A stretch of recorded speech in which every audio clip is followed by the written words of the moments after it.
Almudena Grande, es obligado a hacer los agradecimientos pertinentes, en primer lugar a Cajasol, por recuperar los reencuentros literarios, y luego es imprescindible daros las gracias a todos y a todas por venir, y sobre todo quienes habéis hecho cola en el buen rato.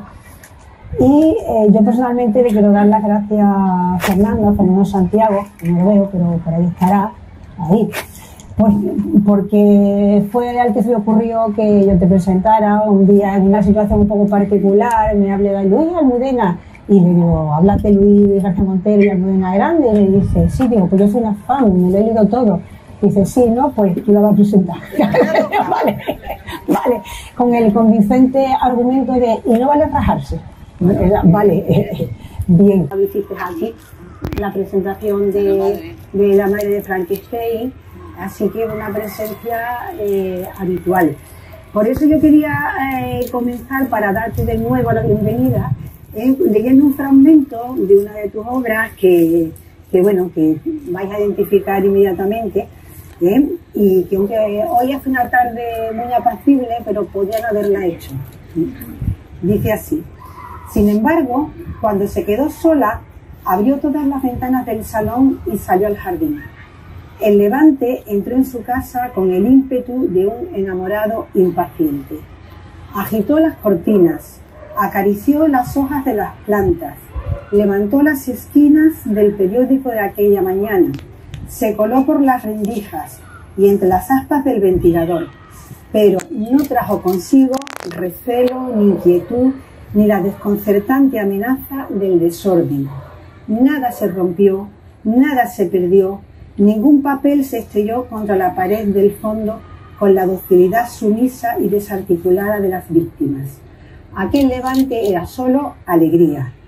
Todo se mantuvo en su sitio, porque aquella era también su casa, porque su dueña ya había aprendido que no podía vivir sin él. Pues no es levante lo que sopla hoy, es un ligero sur, yo no sé si es poniente o sur, pero en cualquier caso es también alegría. Sí, y esta, como sabes, es tu casa. Muy bien. Pues antes de que sigas, me gustaría decir que estoy muy contenta de estar aquí otra vez en esta terraza. El año pasado fue importantísimo para mí venir a esta terraza porque fue la primera presentación con gente que hice de la madre de Frankenstein. La madre de Frankenstein salió a la calle el 4 de febrero y nos confinaron a todos el 14 de marzo. Y gracias a Fernando y gracias a Cajasol y gracias a la oportunidad que me dieron de venir aquí, la primera presentación con gente que hice de la madre fue aquí. Y me enamoré de esta terraza, me pareció que era una privilegiada total por poder estar aquí. Y me hace mucha ilusión volver un año después de un año que ha sido muy difícil para todos y también para mí, poder volver aquí y volver a veros a todos y estar aquí. Así que os quiero dar las gracias, más yo que Cristina, a los que habéis hecho cola, y deciros que nada, que estoy felicísima y contentísima de volver a esta azotea y que ojalá nos queden muchas tardes de sur, de levante o de poniente o de lo que sea en esta azotea viéndonos todos.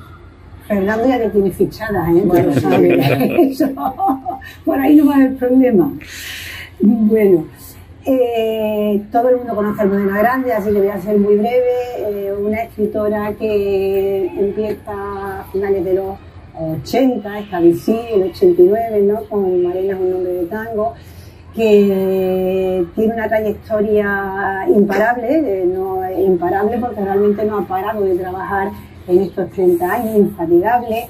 13 novelas, a ver si lo digo bien, son 13 novelas, 2 libros de cuentos, 2 recopilaciones de crónicas, columnas periodísticas, un cuento infantil o 2, que no sé si es uno, el de Adiós Martínez, un cuento infantil, 7 adaptaciones al cine de tus novelas, y todo con éxito. Con éxito de venta, con miles de personas que te leen. No, lo de las películas era que tampoco bueno, es responsabilidad mía, yo no soy responsable. Bueno, pero las películas funcionaron. Bueno, sí, más o menos. Funcionaron. Y entonces yo lo que me he planteado bueno, es muy difícil ser original cuando se presenta Almudena Grandes, porque además su presencia es constante en los medios de comunicación. Ella acude allá donde la llama, y sea una biblioteca, sea la universidad o el Instituto Cervantes. Entonces yo lo que me he planteado es ¿por qué nos gusta Almudena Grandes? Lo digo en plural porque yo creo que a todas las personas que estamos aquí nos gusta Almudena Grandes. Yo he sacado unas conclusiones que, bueno, pues si no estáis de acuerdo, pues luego hablamos y vemos. He sacado 5 conclusiones. ¿Por qué nos gusta Almudena Grandes? En primer lugar, porque las novelas de Almudena Grandes cuentan. Sí. Es una escritora que ha conseguido recuperar el placer de narrar. Da toda la impresión de que ella disfruta contando, y eso se transmite cuando se lee, porque todos disfrutamos leyéndola. Son novelas que son novelones. O sea, cuando antes hablábamos de la novela del siglo XIX, el realismo decimonónico, no, son novelones, pero novelones en los que te sumergías y no parabas hasta que te lo terminabas, y cuando terminabas te quedabas huérfana, porque decías, ¿ahora qué? ¿Ahora qué hago? Bien, entonces ese es el primer punto. El segundo punto es los personajes. ¿Qué tienen los personajes de Almudena Grandes? Que están vivos. Para empezar, están vivos. Son contradictorios, son heroicos y antiheroicos. Tienen muchas facetas, matices, evolucionan, puede ser muy rastrero o no. Y creo que todos ellos lo que sí nos producen cuando los conocemos es una sensación de autenticidad. Son personajes auténticos. Especial mención tienen los personajes femeninos, las protagonistas femeninas de toda la primera serie de novelas, ¿verdad? Que según la terminología de Galdós, la novela de la España contemporánea, donde había tantas mujeres protagonistas, desde el nombre de la recopilación de relatos modelos de mujer, que yo creo que eso fue lo que encontramos las mujeres de nuestra generación, las mujeres que éramos jóvenes en la transición, que en los primeros años de la democracia, que estábamos con los ojos abiertos viendo cuál era nuestra identidad, y nos sentíamos que nos encontrábamos en tus novelas. Luego, la tercera razón es el estilo. El estilo de tus novelas es un estilo culto, pero a mí me sorprende la variedad de los registros lingüísticos que utilizas, que, bueno, eso es una regla de la novela, claro, realista, ¿verdad? La adecuación al personaje. Pero esa adecuación es no solamente el extracto social del personaje, el sexo del personaje, la personalidad, si está hablando en Madrid, en Buenos Aires o en México, es también el reflejo de los estados de ánimo del personaje. Entonces, esos personajes hablan como puede hablar el amigo con el que le toma un café mañana allá abajo en el bar de tu casa, y da una sensación de naturalidad, una sensación de espontaneidad, que diría que no trabaja nada, que se le salen así. No se ve la impostura literaria necesaria para conseguir eso. Que es evidente que no, claro, es lógico. Luego, otra razón por la que nos gustan las novelas de Almudena Grandes es por su compromiso con la memoria histórica. Bueno, el proyecto y volviendo y siguiendo a Galdós, el proyecto de hacer los episodios de una guerra interminable, cuando publicaste la primera, Inés y la Alegría, y venía en la contraportada todo el plan de las 6 obras, dónde en concreto, en qué lugar, en qué fecha, creo que nos quedamos todos sorprendidos diciendo, wow, si todo además va a tener esta extensión, va a tener que trabajar muchísimo para poder llevar a cabo este proyecto que empezó en 2010. Bueno, pues ya solamente queda Mariano y Vidasoa, todo está hecho. Entonces, Y esa serie novelesca, que a mí me parece que es fundamental dentro de lo que es la novela histórica española, porque tiene realmente una profundidad y tiene un mérito muy especial, que es que ha sacado a la luz acontecimientos históricos silenciados, pero que todos más o menos sabíamos que había algo más detrás de la historia oficial, detrás de los libros de texto. Y aún así nos hemos sorprendido cuando hemos leído toda la información que nos ha ido dando sobre estos acontecimientos históricos silenciados. En último lugar, nos gustan las novelas de Almudena Grandes porque son fáciles de leer, te sumerges en ellas, pero al mismo tiempo son novelas que tienen una gran complejidad cervantina, utilizando técnicas que ya estaban en el Quijote, la polifonía, distintos puntos de vista, algo que es muy significativo, que es cómo interactúan personajes de ficción con personajes históricos, incluso tienen sus aventuras amorosas y sus devaneos.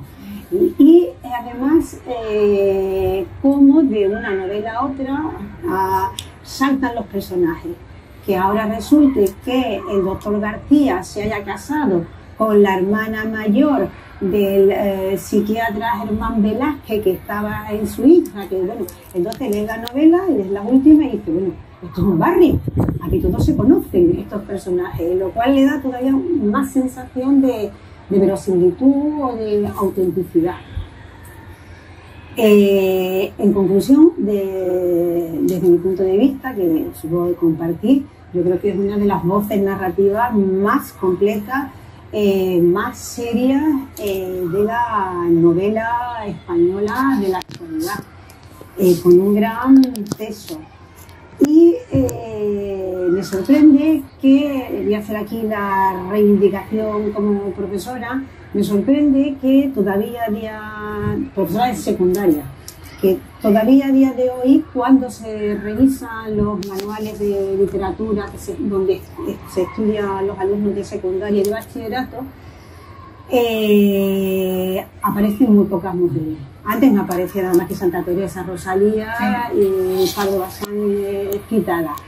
Pero me he tomado la molestia de revisar un manual de segundo de bachillerato de una editorial conocida que con el que se están impartiendo clases actualmente.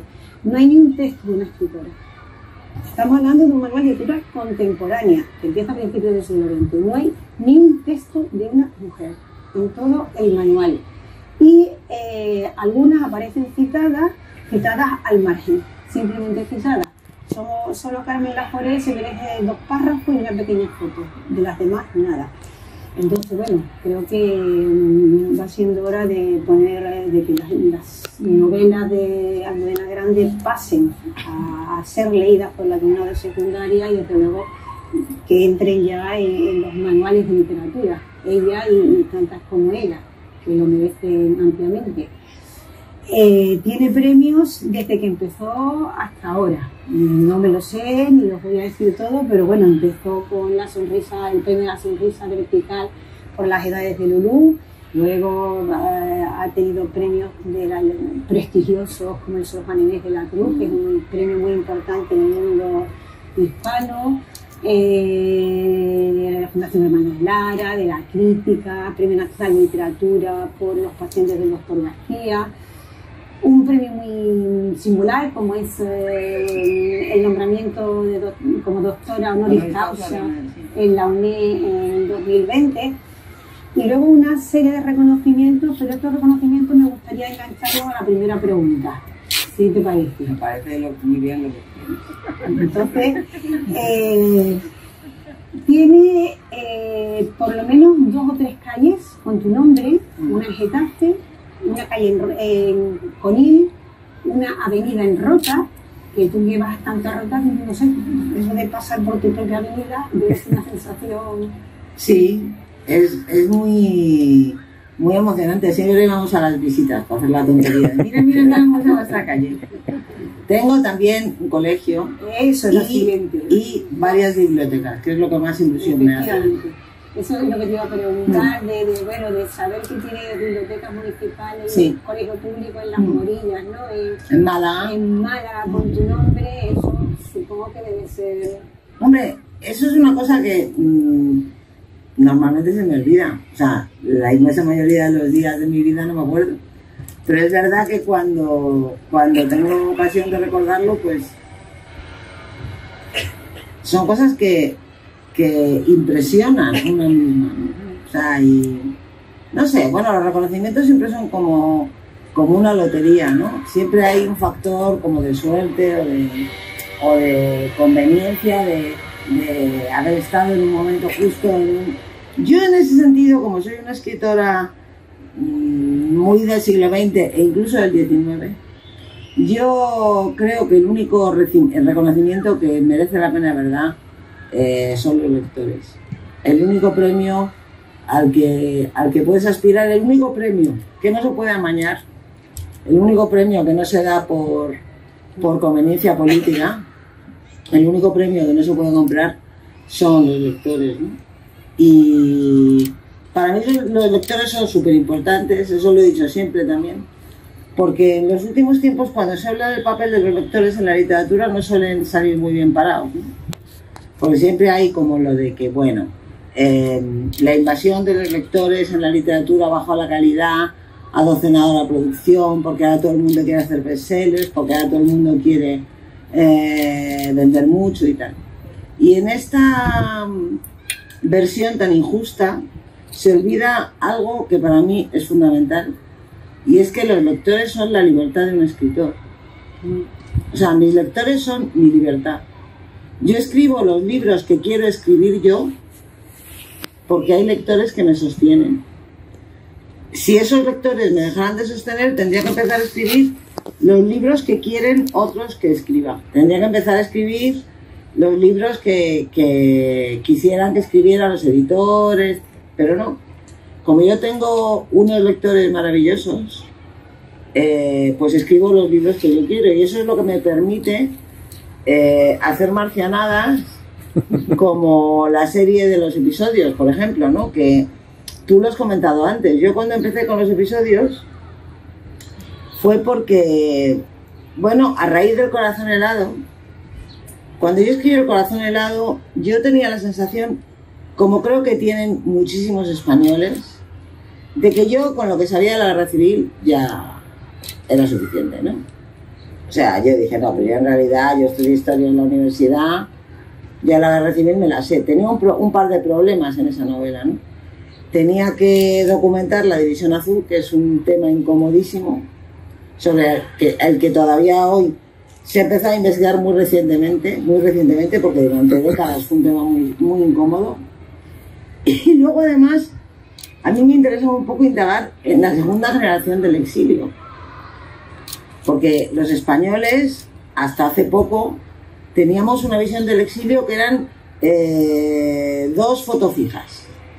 Los Pirineos con nieve en el 39, con los abuelos cargando a los nietos y haciendo hogueras y las maletas tiradas, y la escalerilla de un avión de Iberia en el 76, y Rafael Alberti o Victoria Kent o el que fuera bajando por esa escalera, ¿no?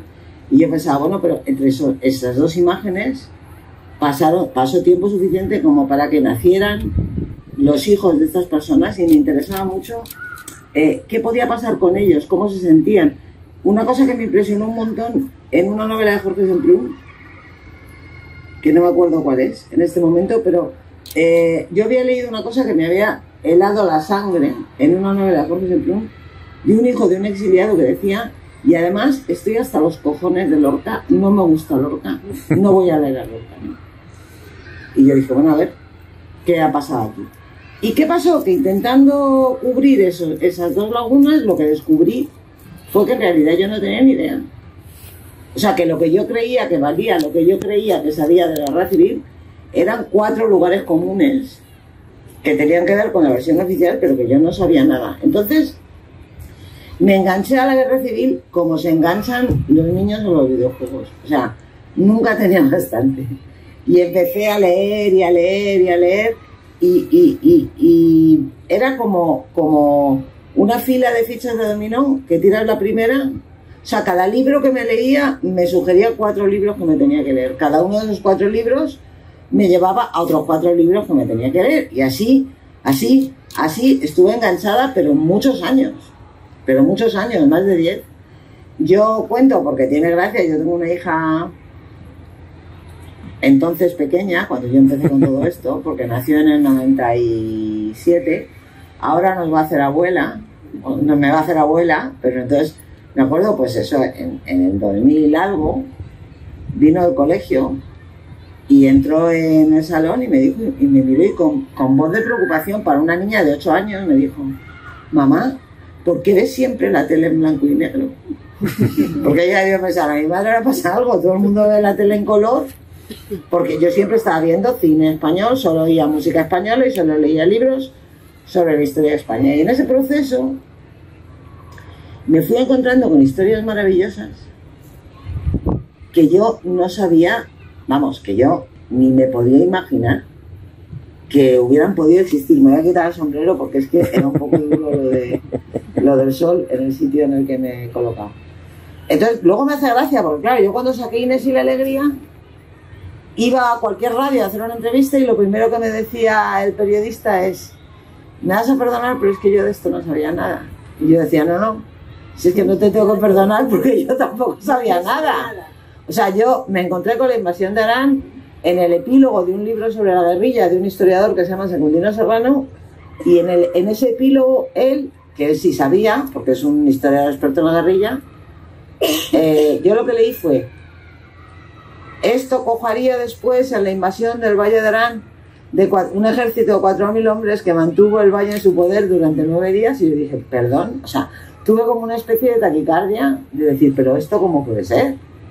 ¿Esto cómo puede ser? Porque claro, todos los países esconden sus conejos, pero es que este país ha escondido mamuts y mamuts. O sea, una invasión militar que duró 9 días y mantuvo un valle de la España franquista en poder de los republicanos, donde se enarboló la bandera de la República, y luego con todo el dramatismo de que estos republicanos venían creyendo que les iban a recibir con los brazos abiertos y que estaban deseando que volvieran, y la gente no se atrevió, nadie se atrevía a dar un paso a su favor. Bueno, pues claro, era la invasión de Arán, luego fue la guerrilla. Yo podría haber estado escribiendo novelas sobre la guerrilla hasta el fin de mis días. Yo con la guerrilla me tuve que dar en la mano, es decir, bueno, voy a escribir 2 y ya, porque la guerrilla antifranquista es un tema de verdad que no tiene fin, de historias extraordinarias, y eso me da mucha rabia, ¿no? Como tú vas andando por París y en todas las calles ha caído un resistente que dice, joder, ¿cuántos resistentes hubo aquí? Con lo grande que es esta ciudad, no es verosímil que hubiera tantos, ¿no? Y en un país como el nuestro, donde durante 37 años seguidos, sin faltar un día, hubo personas resistiendo contra el fascismo y contra la dictadura y por la democracia, es que la gente ni siquiera sabe nada. Hay una historia, ya me voy a callar porque me pongo a hablar y no paro, pero yo me acuerdo cuando yo estaba pensando en escribir el lector de Julio Verne, no había escrito Inés, porque yo escribí el lector antes que Inés, porque Inés, lo primero que intenté hacer con Inés fue un guión de cine que me salió mal, y como soy muy supersticiosa dije, pues la novela no la escribo ahora, porque como después de salirme mal el guión me salga mal la novela, se va el proyecto al carajo seguro. Entonces escribí primero el lector de Julio Verne. Y yo iba un día al aeropuerto a coger un avión y se me acababa de ocurrir el personaje de Pastora. Y yo llevaba varios días dándole vueltas a Pastora, ¿no? Y pensando en esa mujer que era coja y arrastraba una pierna, pero que era tan sexy que les volvía locos a todos, y a mí misma me parecía muy raro, y por eso me gustaba tanto, ¿no? Entonces yo iba en un taxi al aeropuerto y llamé a mi editor y le dije, te voy a contar una cosa que se me ha ocurrido, porque es que yo no sé si me estoy volviendo loca o tiene sentido. Y le conté, es que se me ha ocurrido que en la casa cuartel de Fuensanta de Martos hay una mujer, que es la mujer de un guardia civil, que es coja, que tiene una pierna más corta que otra, pero es que ni siquiera es muy guapa, pero que es una tía muy sexy, que es muy atractiva y tal y cual, y le estuve contando a ver, para que me dijera si se me había ido a la olla o no, porque a veces me da miedo que se me vaya a la olla. Y él me dijo, no, pero eso está muy bien, eso es súper morboso, está muy bien, muy bien. Vale, pues colgué y me dice el taxista, perdóneme, pero eso que está usted contando a la mujer coja, usted que es guionista de televisión, esa fue la primera en la frente. Y dije, no, soy novelista. Ah, es novelista. ¿Y qué escribe usted? Digo, pues novela. y le digo, bueno, esta novela en concreto es porque quiero hacer una serie de novelas sobre la resistencia contra la dictadura. Y el tío, muy sorprendido, me dice, la resistencia, la francesa, ¿no? Y le dije, no, hombre, no, la de aquí. Y me miró y me dijo, pues aquí no hubo resistencia. Y en ese momento dije, bueno, esto me lo ha mandado don Benito para mí. Es el dedo de Benito señalando a este señor para convencerme de que tengo que escribir estas novelas, ¿no? Y bueno, esto yo comprendo que fue una marcianada. Luego la gente se acostumbró y ya le pareció normal. Cuando fue saliendo una y luego otra y luego otra. Pero para mí ha sido un privilegio escribir estas novelas. Para mí ha sido verdaderamente un privilegio, porque yo lo que sentí cuando empecé a encontrar cosas como la invasión de Arán, como las bodas de Porlier, que salen en Manolita, aquellas bodas que era un vis a vis de media hora que costaba 1 kilo de pasteles, 2 cartones de tabaco, bueno, toda esa historia pequeña, miserable de este país, yo lo que sentí es que había encontrado un filón, y el sueño de un novelista es encontrar un filón, ¿no? O sea, sentí que los españoles vivimos encima de una mina de oro y que nadie había picado mucho ahí, ¿no? Y eso fue un privilegio para mí, o sea que yo estoy, vamos, agradecidísima a esa serie y contentísima de haberme atrevido. Y tus lectores más, porque realmente, concretamente con el primero, con Inés y la Alegría, cuando la invasión de Arán, desde que hubo que mirar, mirar y buscar, y decir, pero se lo está inventando. Es que en verdad que sí. Pero esto ¿cómo ha podido ser? O sea, ¿cómo ha podido ser? ¿Cómo nunca hemos sabido? Es impresionante. Nada. Lo de Arán es impresionante. Todo es impresionante. Pero lo de Arán por el tamaño que tuvo aquello, es muy impresionante. Y bueno, y te das cuenta de que es verdad, de que, bueno, para empezar, lo de la guerrilla, pues que a lo mejor lo de este señor taxista que decía que aquí no había resistencia, es porque para empezar la dictadura tuvo éxito al degradar a los guerrilleros y les llamaban bandoleros, la gente creía que eran delincuentes, y por eso me gustó tanto la historia de Cencerro también. Ahí está mi amigo Cristino, que fue el que me contó su infancia en la casa cuartel de Fuensanta de Martos, que es la base de Nilo y de la novela, ¿no? Pero la historia de la muerte de Cencerro, o sea, que Cencerro y Crispín se suicidaran después de haber roto 150.000 pesetas, o no me acuerdo cuánto eran, no sé si eran, o 15.000, igual me estoy pasando. Bueno, pero el dinero que tenían para huir, cuando se dieron cuenta de que les iban a trincar, se tomaron el trabajo de romperlo en pedacitos para que la Guardia Civil no se lo pudiera gastar. Cantaron la Internacional y se suicidaron. Y yo pensaba, bueno, o sea, si estos desgraciados no hubieran sido de Jaén, es que Hollywood habría hecho un peliculón, pero un peliculón. Y sin embargo aquí tenemos así de historias de esas y no les hacemos ni caso. De historias en femenino, ¿no? Como también, las rubias, en este también, caso, como también. Sí, a mí fíjate, es que sí me interesaba mucho. Siempre me ha interesado el punto de vista de las mujeres, ¿no? Pero sobre todo, fíjate que es curioso que la resistencia también es un coto masculino. O sea, la idea que tenemos de la resistencia contra el franquismo es Jorge Semprún, muy guapo, con una gabardina y un sombrero flexible, ¿no? Y andando por la calle y tal, ¿no? Y, sin embargo, la realidad es que las redes de la resistencia básicamente estaban en manos de mujeres. Estaban en manos de mujeres. Y yo creo que las mujeres antifascistas españolas son un patrimonio del que este país no es consciente y que es realmente un patrimonio de todos, porque es que tú dices las rubias, unas mujeres aisladas en un cortijo, mujeres sin hombres, como había tantas, porque claro, los hombres morían en la guerra, pero los hombres iban al exilio solos. O sea, los hombres cruzaban los Pirineos solos y sus mujeres ahí se quedaban, ¿no? O estaban en la cárcel, ¿no? Y esas mujeres, que eran mujeres que no tenían ninguna formación, que en muchos casos ni siquiera estaban preparadas para trabajar, que las habían formado pues para lavar la ropa de su marido, para hacer la colada y para criar a los niños, ¿no? Esas mujeres salieron adelante y esas mujeres han tenido nietos, ministros, nietos notarios, nietos profesores, nietos catedráticos, nietos presidentes del gobierno, como José Luis Rodríguez Zapatero, que es hijo de una de esas mujeres. Y nosotros no nos damos cuenta del valor que tiene eso, ¿no? Que realmente es un patrimonio tremendo de esta sociedad, como esas mujeres que estarían condenadas a la extinción. Lo impresionante de las zonas de la guerrilla, que yo lo investigué en Jaén, pero luego me contaron que pasaba lo mismo en León, que pasaba lo mismo en Galicia, que pasaba lo mismo, es que había una hostilidad, pero no que hubieran perdido la guerra, ¿no?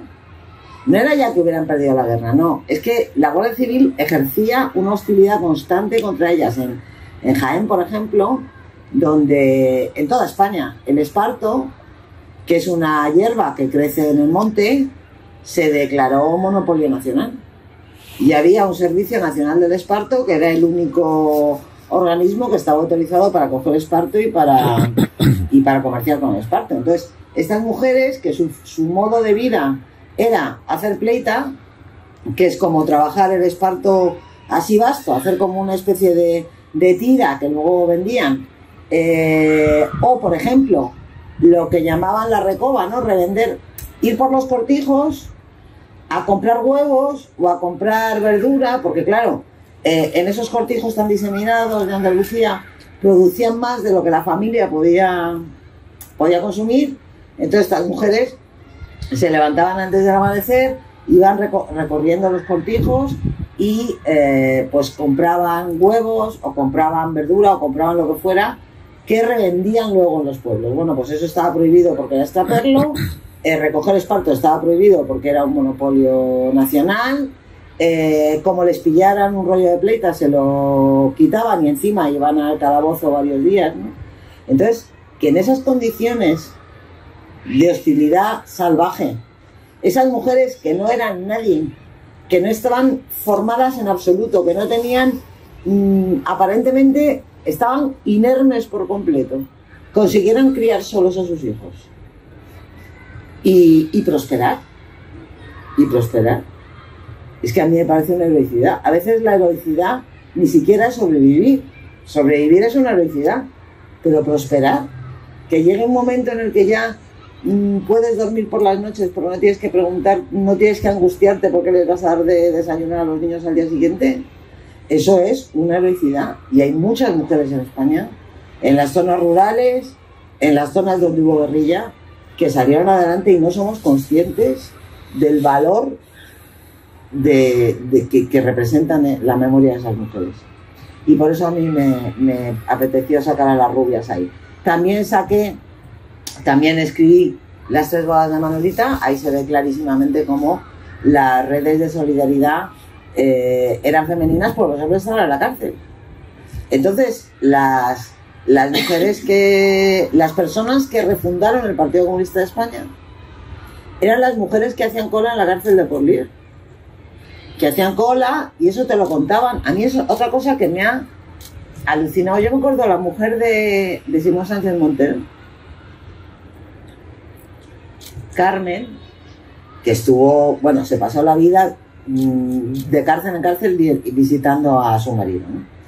Pero cuando era muy jovencita, y eso lo cuento yo en Manolita, me contó que, claro, en Porlier había un locutorio que era una reja doble, los presos se amontonaban por un lado y las visitas por otro lado, y aquello era un poco la lucha por la vida, ¿no? Todo el mundo dando codazos para llegar y gritando, hablando a gritos, porque si no, no podías, ¿no?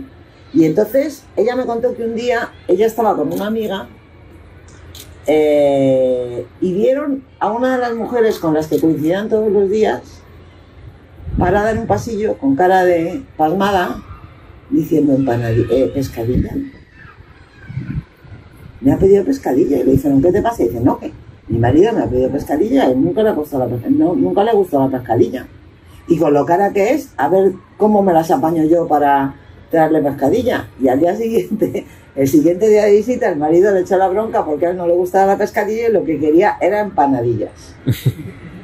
Y ella no lo había entendido, pero lo impresionante no era eso.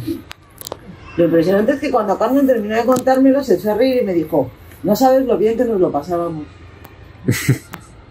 Y yo me quedé, de verdad, sobrecogida, ¿no? O sea, de que el recuerdo de esa mujer fuera lo bien que nos lo pasábamos en Porlier gritando de mala manera y lo bien que nos lo pasábamos, bueno, porque además la alegría era una manera de resistir, ¿no?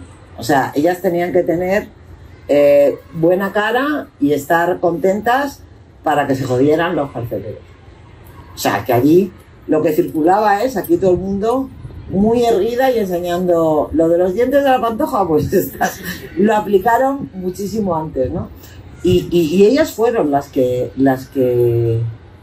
montaron, las que refundaron el Partido Comunista de España y crearon redes de solidaridad impresionantes. Eran las que acogían a los presos que salían, las que les buscaban trabajo, las que les ayudaban y hacían colectas para todo, colectas para un billete para que se pudieran ir a su casa, colectas para todo, ¿no? Y entonces las 3 bodas de Manolita sí se la dediqué yo a la lucha de las mujeres, ¿no? Una militancia que no era ya lucha armada, era lucha política, lucha civil, pero igualmente admirable. De esta serie, vamos por continuar con ello, el gen rojo, que aparece en La Madre de Frankenstein. ¿cómo? Sí. Porque yo creo que, bueno, siempre hemos escuchado la psiquiatría de Vallejo Nájera, y entonces en la novela, en La Madre de Frankenstein, se plantea muy claramente lo que era... Para lo que servía, sí. Para lo que servía, efectivamente. A ver, La Madre de Frankenstein también fue una novela en la que me llevé sorpresas yo, documentando esa novela, porque Antonio Vallejo Nájera, que fue el patriarca de la psiquiatría franquista, como sabréis muchos de vosotros, fue un hombre que era psiquiatra y además era coronel del ejército franquista, porque él había sido coronel médico.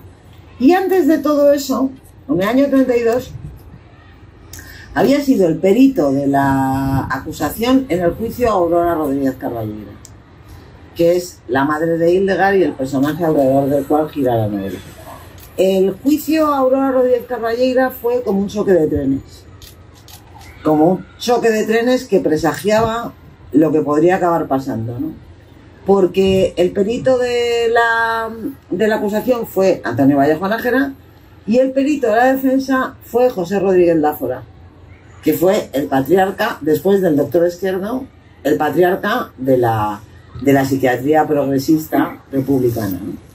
Y primero en el juicio ganó Vallejo Nájera. Aurora fue 2 años a la cárcel de Ventas, pero las que liaba en la cárcel de Ventas eran tan descomunales que el director de la cárcel pidió otro examen médico y la mandaron al manicomio de Cienpozuelos, que es donde la encuentro yo en la novela. Antonio Vallejo Nájera consiguió gran parte de la fama que tuvo gracias a 3 libros que publicó durante la Guerra Civil, uno en el 37 y 2 en el 38, que eran libros eugenesistas.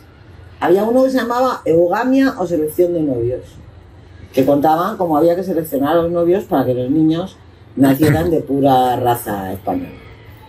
Pura raza española, que es una cosa que nadie ha sabido nunca lo que es, ni lo sabrá, pero bueno. Entonces, en realidad, los libros de Vallejo Nájera, que establecen el gen rojo, que ahora lo contaré, no son nada distintos del eugenesismo nazi, ¿no? O sea, los eugenesistas nazis sostenían la misma postura que Vallejo Nájera, con una salvedad. Y es que Vallejo Nájera era católico. Y entonces no era partidario de la esterilización.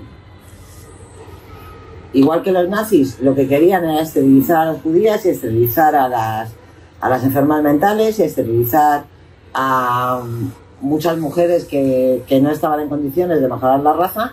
Él, como era muy católico, no era partidario de la esterilización porque había que dejar que siguiera adelante la obra de Dios. Luego él ya arreglaría la obra de Dios, que es a lo que se dedicó.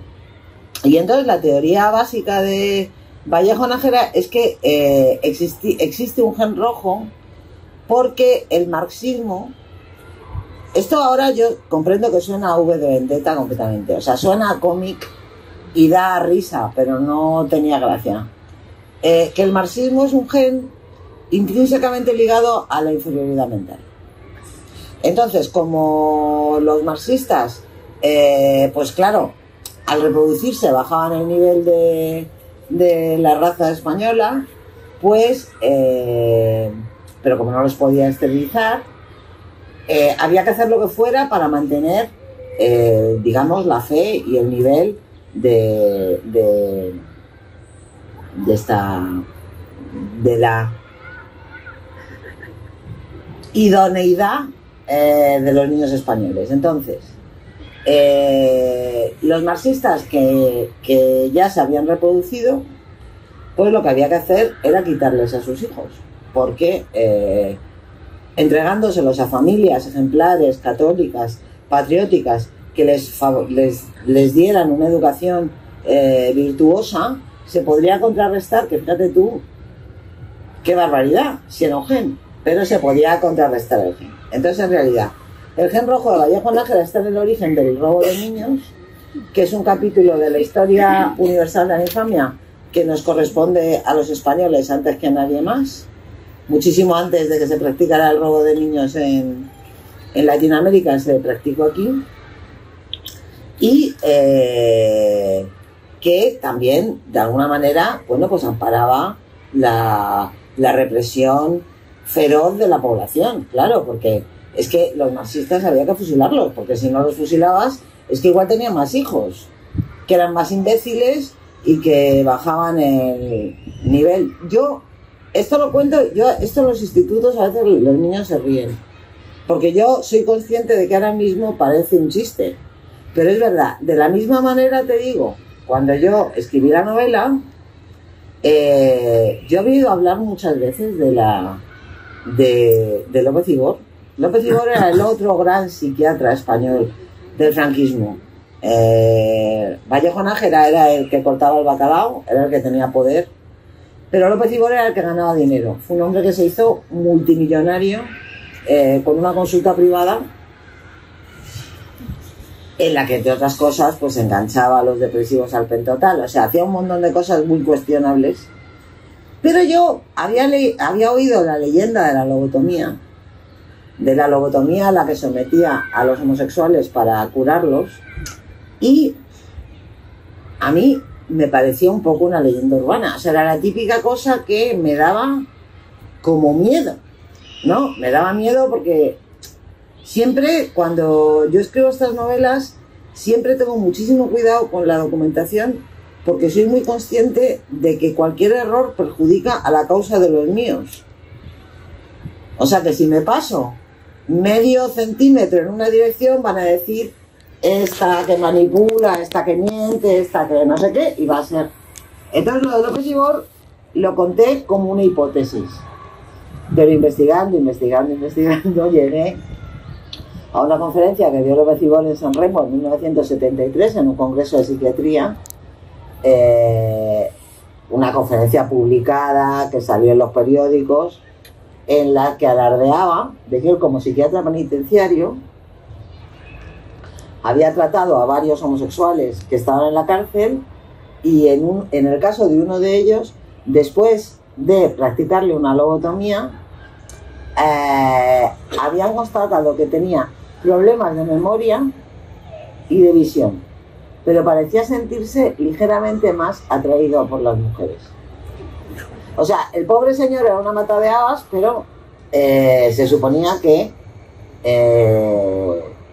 bueno, y dice, bueno, ¿y esto era posible? Pues era posible. Esto era posible, era posible. Y este era el país que teníamos.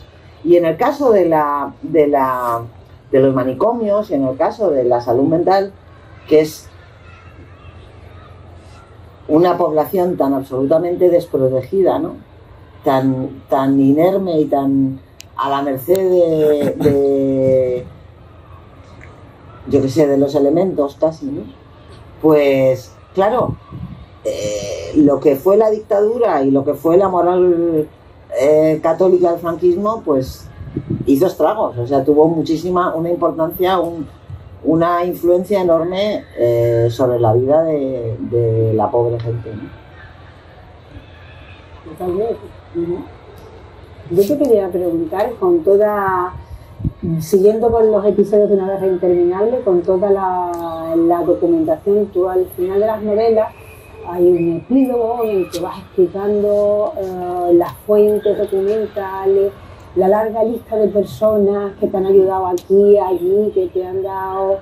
entonces, con toda esa documentación, luego, ¿cuál es tu método de trabajo a la hora de escribir? Porque en los pacientes del doctor García cuentas que en una librería de la papelería de Ronda te compraste un cuaderno verde. Pero vamos, ese cuaderno verde se quedaría en nada luego. Porque... Los pacientes ya creo que tuvo 2 cuadernos. Yo tengo un sistema de trabajar que siempre es el mismo y es el mío. Y siempre digo cuando hago una intervención de taller que es el sistema que me va bien a mí para escribir los libros que escribo yo. O sea, yo creo que cada escritor tiene que encontrar su sistema, el que le favorece y el que le viene bien, ¿no? Entonces, yo tengo una manera de trabajar que siempre es la misma. Cuando de repente se me ocurre la historia, después de meses, claro, de darle vueltas, o de años en este caso, porque llevo tanto tiempo que... Cuando de repente me parece que vislumbrar que hay algo que ya está de pie, o sea, que hay algo que ya está burbujeando, que es sólido, lo primero que hago es comprarme un cuaderno. Y en ese cuaderno me cuento la novela a mí misma, en primer lugar. Me cuento el argumento, empiezo contándome el argumento a mí misma. Porque es verdad lo que tú dices, que mis novelas cuentan. Y es que creo que las novelas tienen que contar. Ya sé que ahora no está muy de moda, pero yo creo que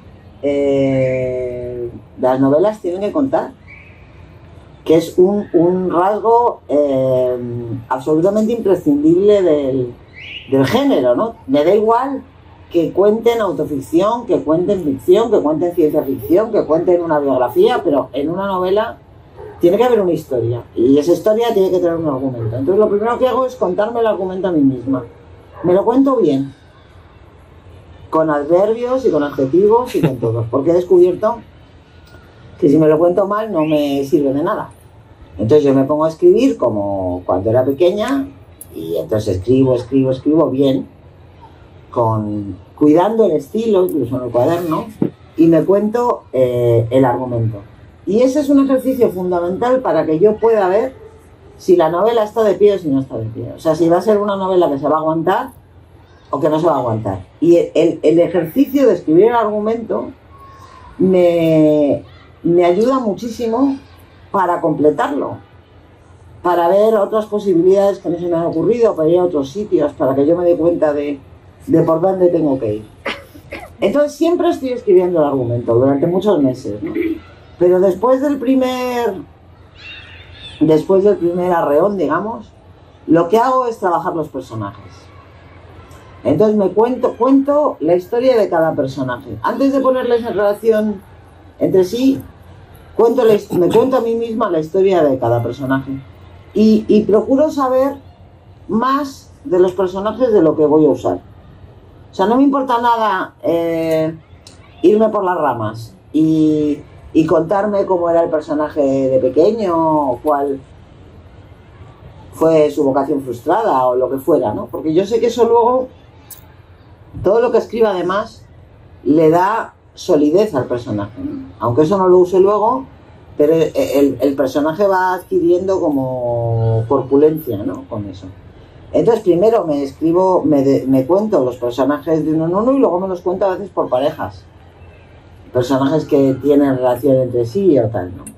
A mí me ha hecho mucha gracia eso que has dicho antes de los villanos, de los malos, porque yo a veces, algunos de los personajes con los que más he disfrutado han sido malos. Yo recuerdo sobre todo a Julio Carrión. Cuando yo estaba escribiendo El corazón helado, cuando me tocaban capítulos de Julio Carrión, yo me lo pasaba bomba. Y de repente me dije a mí misma, coño, si este es el más malo, ¿cómo me puede caer bien? Pero luego pensé que me caía bien porque estaba bien el personaje, ¿no? Que los malvados te tienen que caer bien. Yo creo que para que un malvado de miedo de verdad tiene que tener luces en la ficción y en la vida real, porque los malos malísimos de la muerte siempre son una caricatura, siempre son el Joker de Batman y no nos dan miedo, ¿no? ¿Qué es lo que nos da miedo? Nos da miedo el terrorista que le sube la compra a la señora del segundo todos los días. Nos da miedo el padre de familia ejemplar que tiene una chica encadenada en el sótano. Eso es lo que nos da miedo. Gente que tiene luces y tiene sombras, como todos nosotros, ¿no? Entonces, ese tipo de cosas le dedico mucho tiempo en el cuaderno, ¿no?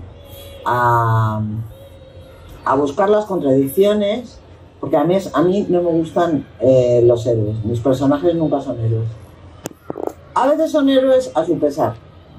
Son héroes porque no les queda más remedio, como el doctor García y su amigo Manolo, que se meten como en una trampa de la que no les queda más remedio que seguir siendo héroes, pero nunca son héroes puros, ¿no? Y después de hacer todas estas cosas y de hacer una cronología también, porque como yo tengo esa manía de escribir novelas que tienen más de un eje, y contar la historia desde muchos sitios distintos, me interesan mucho las cronologías para que me encajen las cosas, ¿no? Porque alguna vez me ha pasado que un personaje de repente era madre a los 11 años y entonces me he dado cuenta que no podía ser, entonces he tenido que modificar, y eso lo veo muy bien cuando hago una lista de fechas. Y al final de todo, la parte final del proceso del cuaderno, que es la parte fundamental de la escritura del cuaderno, y yo diría que también es la parte fundamental de la novela, es la estructura. Yo no me pongo a escribir un libro hasta que no tengo una estructura cuadrada en el cuaderno.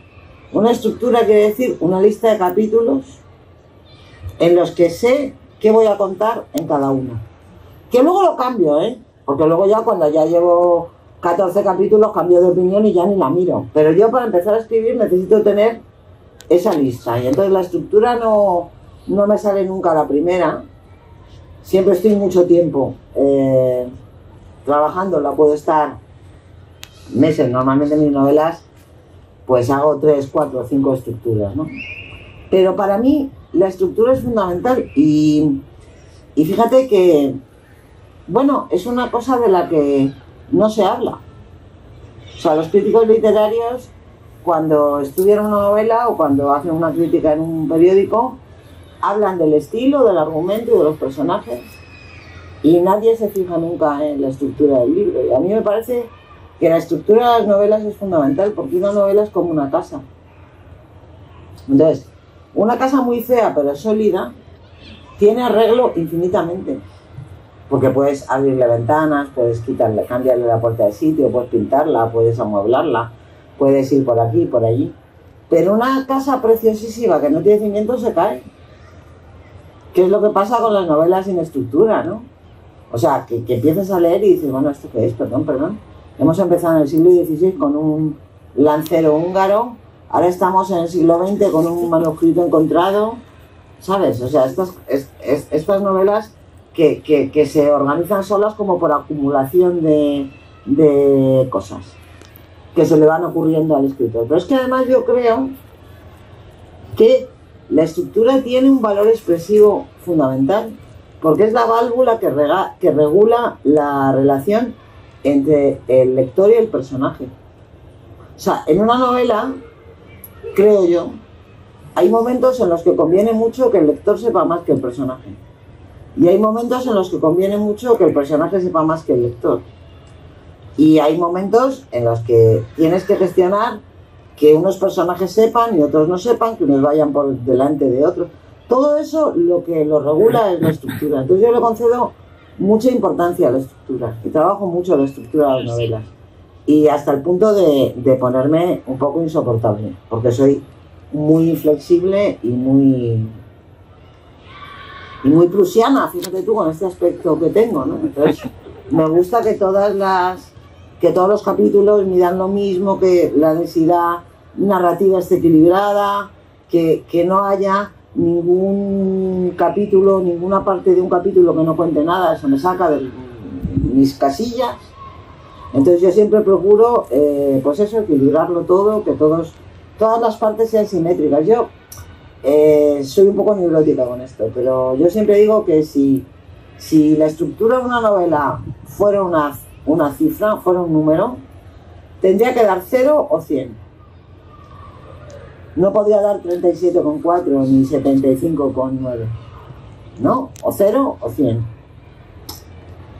Una estructura cerrada, simétrica y perfecta y autosuficiente, ¿no? Por eso trabajo tanto yo la estructura de las novelas. Y cuando ya tengo eso hecho, que han podido pasar muchos meses, en el caso del Corazón Helado pasó más de un año, entonces ya empiezo a escribir. Y empiezo a escribir, y escribir es una aventura diaria, claro, porque yo en el cuaderno tengo el qué de las novelas, pero no tengo el cómo.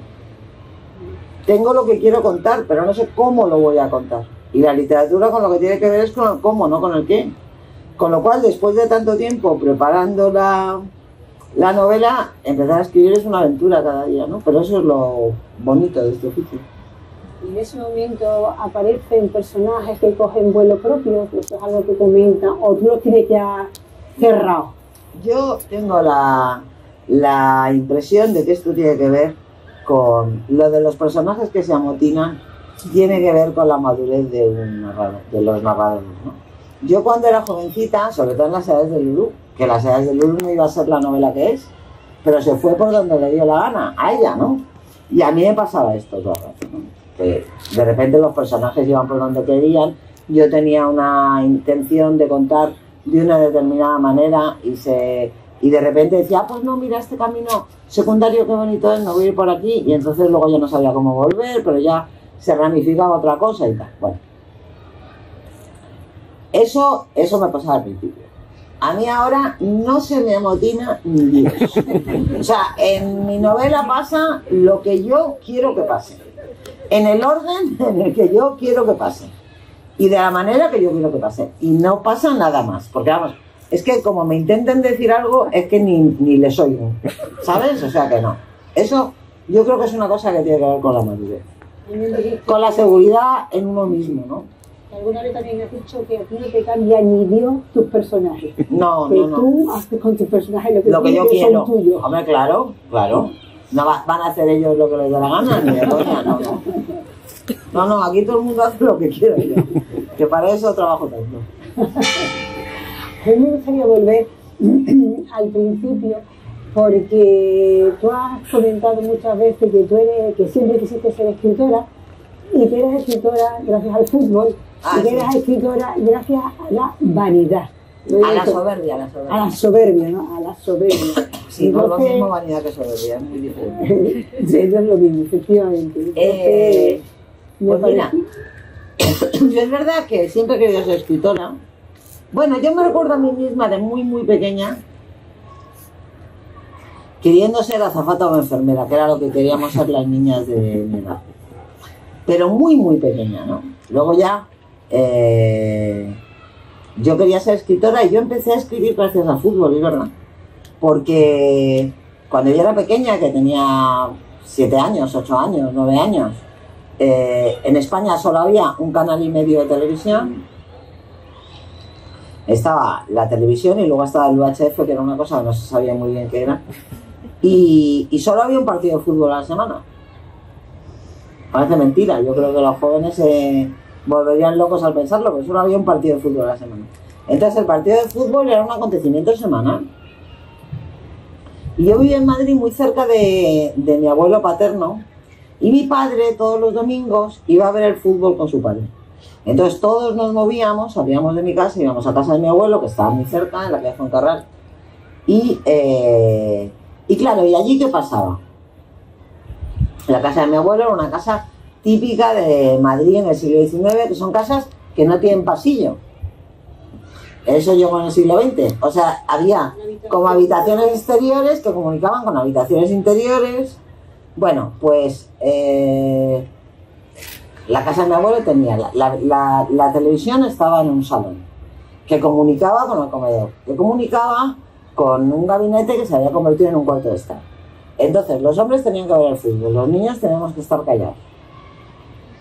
¿Qué hacían? Pues nos sentaban en el comedor con papeles, folios y lápices para dibujar. Y yo no sé dibujar, nunca he sabido dibujar. O sea, soy una nulidad absoluta. Y claro, me aburría.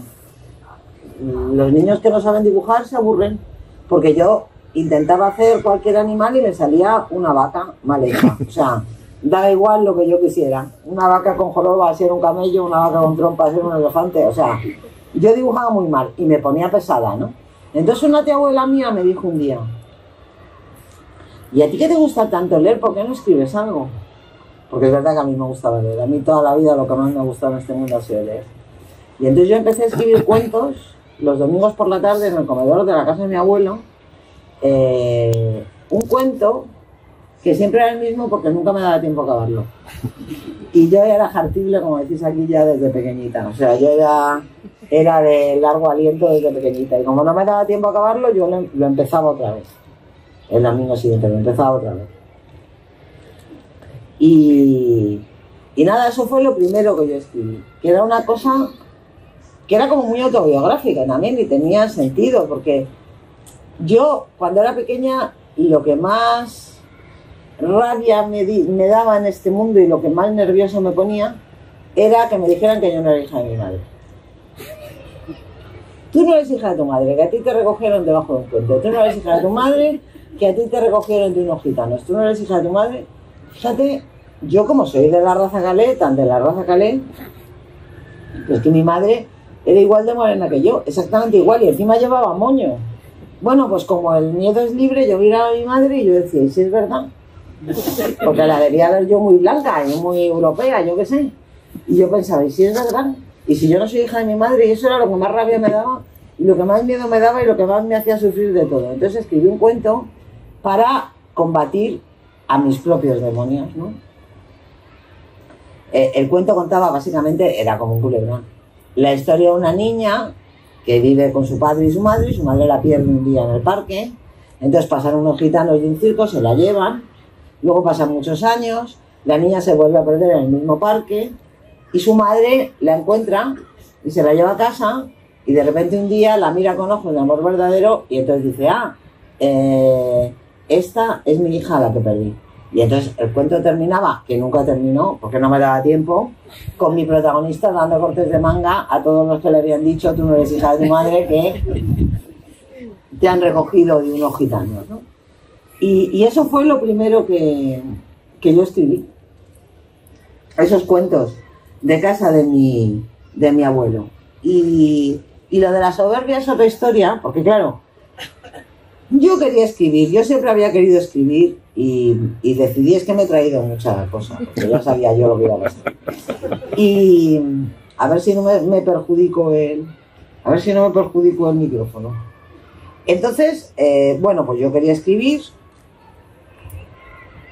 pero no escribía nada. O sea, durante muchos años fui una escritora de barra de bar. O sea, que en los bares les decía a mis amigos: yo algún día escribiré, tengo una idea de una novela, que va a pasar esto, que va a pasar lo otro, pero nunca escribía nada.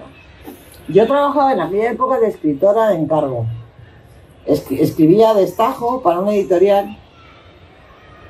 En concreto escribía los pies de fotos de la biblioteca del 92 de la editorial Anaya, que cuando salió para aprovechar el 5º centenario del descubrimiento de América, sacaron una colección larguísima que nos dio de comer a mucha gente durante muchos años, de más de 100 tomos, más de 100 tomitos pequeñitos, con autores como muy famosos, pero claro, los pies de fotos no los pagaban los autores, pues entonces había que pagarle a los autores, y los pies de fotos los escribíamos unos cuantos desgraciados, que no firmábamos, nuestro nombre no aparecía, pero escribíamos los pies de fotos. Y entre las que escribíamos los pies de fotos de esa colección, estaba yo, que todo el mundo sabía que iba a ser escritora, y había una pobre chica, y digo pobre chica porque yo me porté fatal, no se me notó, porque no salió de mi boca, pero yo recuerdo lo que pasó. Era una chica que encima tuvo la mala suerte de que se presentó a un concurso de cuentos de la Renfe que se llamaba Antonio Machado, lo declararon desierto y le dieron un acceso. Que con perdón de la expresión hay que ser cabrón para hacer una cosa así, vamos, o sea, estoy pensando en los del jurado, o sea, si dejas desierto el premio, deja desiertos los accesos, no. Pero no, ella estaba muy contenta porque le habían dado un accessit y porque los accessit de ese premio tenían dinero. Entonces yo estaba un día allí en Anaya, en la sala de los redactores y tal, y llegó ella y dijo: voy a invitaros a todos hoy a una caña porque estoy muy contenta porque he ganado el accessit del premio Antonio Machado. Entonces yo, en mi interior, porque es verdad que no consentí que saliera de mí, dije: ¿qué? O sea, que tú has hecho ¿qué? O sea, aquí la que escribe soy yo, la que voy a escribir soy yo, y tú te vas a ir a la mierda. Y de ahí salió Las edades del libro. Ya sé que es un poco difícil de creer, pero el ataque de soberbia tan grande que me dio de pensar que mi compañera de pies de fotos pudiera publicar algo antes de que lo publicara yo, pues me pasó eso. Yo es que soy muy soberbia. La soberbia que es un defecto muy feo, porque te hace ser muy injusto y te hace ser es muy mal, pero también es un impulso. A mí me ha impulsado mucho en la vida, ¿no? O sea, porque muchas veces es por soberbia voy a hacer esto, y voy a escribir una novela, o voy a adelgazar, o voy a hacer esto, o voy a hacer lo otro, y os vais a quedar con la boca abierta, porque sí. Pero por eso te digo que yo soy muy soberbia, pero no soy vanidosa, porque los soberbios no somos vanidosos.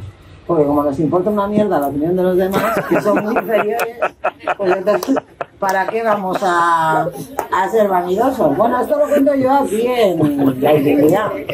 Esperamos que yo me paso la vida luchando contra mí misma en ese sentido.